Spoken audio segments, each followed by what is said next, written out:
আসসালামু আলাইকুম। বাংলাদেশের প্রকৃতি অনেক বৈচিত্র্যময়। যারা আপনারা শহরে বসবাস করেন তাদের জীবন থেকে লোকালয়ের কোলাহলে স্বস্তির নিঃশ্বাস প্রায় হারিয়ে যাচ্ছে। আপনার মনকে একটু ভালো লাগার ছোঁয়া দিতে পারে এই প্রকৃতি।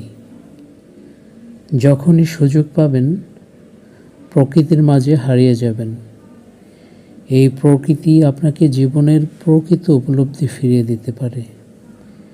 চারদিকে পরিপূর্ণ মাঠঘাট, খোলা আকাশ কাটিয়ে তুলতে পারে আপনার অবসাদ। যখন মন ভালো থাকবে না, হারিয়ে যান প্রকৃতির মাঝে। সবাই কষ্ট দিলেও প্রকৃতি আপনাকে ভালোবাসবে।